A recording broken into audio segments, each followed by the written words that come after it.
সাংস্কৃতিক পৰিক্ৰমা বিভাগৰ উদ্যোগত আৰু সৰুপথাৰ সমজিলা প্ৰশাসনৰ সহযোগত বিধানসভা সমষ্টি ভিত্তিত সৰুপথাৰ সমষ্টিৰ বিগত 7 জুলাই তাৰিখৰ পৰা 15 দিনীয়াকৈ আয়োজিত গ্ৰীষ্মকালীন কৰ্মশালাৰ আজি সফল সামৰণি পৰে।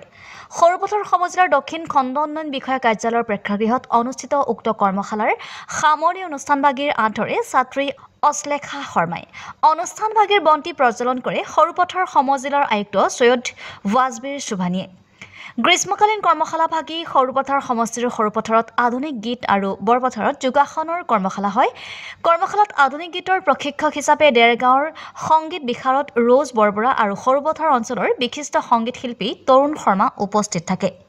আনহাতে বৰপথাৰত অনুষ্ঠিত যোগাসনৰ কৰ্মশালাত প্ৰশিক্ষক হিচাপে শাৰীৰিক প্ৰশিক্ষক ৰঞ্জন ঠেঙাল আৰু শিল্পিকা ঠেঙাল উপস্থিত থাকি প্ৰশিক্ষণ আগবঢ়ায়। আজি সামৰণি অনুষ্ঠানৰ লগত সংগতি ৰাখি আটাইকেইগৰাকী প্ৰশিক্ষকক সাংস্কৃতিক পৰিক্ৰমা বিভাগ আৰু সৰুপথাৰ সমজিলা প্ৰশাসনে বিশেষভাৱে সম্বৰ্ধনা জনায়। অনুষ্ঠানৰ শেষত উল্লিখিত কৰ্মশালাভাগত আধুনিক গীতৰ প্ৰশিক্ষণ গ্ৰহণ কৰা ছাত্ৰ ছাত্ৰীসকলে এখন সুন্দৰ সংগীতালক্ষ্য পৰিৱেশন কৰে আৰু বৰপথাৰত যোগাসনৰ প্ৰশিক্ষণ গ্ৰহণ কৰা ছাত্ৰ ছাত্ৰীসকলে যোগাসন প্ৰদৰ্শন কৰি সকলোৰে দৃষ্টি আকৰ্ষণ কৰে। সৰুপথাৰ সমজিলা প্ৰশাসনৰ সহযোগত আৰু আমাৰ সাংস্কৃতিক পৰিক্ৰমা বিভাগৰ উদ্যোগত আমি 15 দিনীয়া গ্ৰীষ্মকালীন কৰ্মশালাৰ আৰম্ভণি কৰিছিলোঁ আৰু আমি যোৱা 7 জুলাইৰ পৰা আৰম্ভ কৰিছিলোঁ। আজি 21 তাৰিখ আজি সামৰণি অনুষ্ঠান। আমাৰ সৰুপথাৰ সমজিলাৰ অন্তৰ্গত বৰপথাৰ অঞ্চলত আমি কৰিছিলোঁ যোগাসন আৰু সৰুপথাৰ অঞ্চলত কৰিছিলোঁ আমি আধুনিক গীতৰ কৰ্মশালা। তাতে আমাৰ গীতৰ কৰ্মশালাত আছিল দেৰগাঁৱৰ সংগীত বিশাৰদ ৰোজ বৰবৰা বাইদেউ আৰু লগত আছিল সহকাৰী হিচাপে এই সৰুপথাৰ অঞ্চলৰে এগৰাকী সংগীত শিল্পী তৰুণ শৰ্মাদেৱ আৰু লগতে আমাৰ বৰপথাৰ অঞ্চলত আছিল এজন শাৰীৰিক প্ৰশিক্ষক ৰঞ্জন ঠেঙাল দেৱ আৰু তেওঁৰ লগত সহযোগ কৰিছিল শিল্পিকা সোণোৱাল মহোদয়াই। টোটেল ছাত্ৰ ছাত্ৰী আমাৰ যিটো ইনষ্ট্ৰাকশ্যন আছিল তাৰ মতেতো আমি ক্লাছ 6ৰ পৰা 12লৈকে আমি ছাত্ৰ ছাত্ৰীসকলক মানে ইয়াতে এংগেজ কৰিব পাৰোঁ। তথাপিও আমাৰ তাতকৈ সৰু ল'ৰা ছোৱালীও আমাৰ ইয়াতে আহিছে।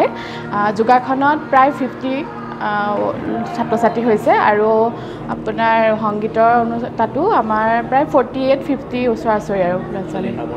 আজি সামৰণি অনুষ্ঠান হয়। আজি সামৰণি অনুষ্ঠানত আমাৰ মুখ্য অতিথি হিচাপে আছিল সৰুপথাৰ সমজিলাৰ আয়ুক্ত ছাৰ আৰু আছিল অৱসৰপ্ৰাপ্ত উপসঞ্চালক ধৰ্মেশ্বৰ দুৱৰা ডাঙৰীয়া।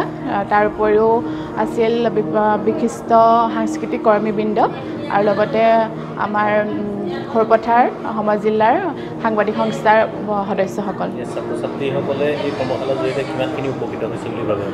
হয়, আচলতে আমাৰ সংগীতেই হওক বা যোগাসনেই হওক মানে ইয়াৰ পৰিসৰটো বহুত ডাঙৰ। আচলতে আমি এনেকৈ 15 দিনীয়া কৰ্মশালাত তেওঁলোকে মাত্ৰ তাৰ আভাসটোহে পাইছে বুলি মই ভাবিছোঁ। তথাপি তেওঁলোকে এই আভাসটোৰ পৰাই আৰু আগবাঢ়ি যাওক আৰু এইকেইদিনতে তেওঁলোকে বহুতো আমাৰ প্ৰশিক্ষকসকলে বহুতো দিবলৈ চেষ্টা কৰিছে তেওঁলোকক আৰু মই আশা কৰোঁ এই কৰ্মশালাটোৰ পৰা তেওঁলোক বহু উপকৃত হ'ব আৰু অনাগত দিনতো তেওঁলোকে এই শাৰীৰিক চৰ্চাই হওক বা সংগীত চৰ্চাই হওক তেওঁলোকে এই চৰ্চা কৰি যাওক, তেওঁলোক নিশ্চয় উপকৃত হ'ব।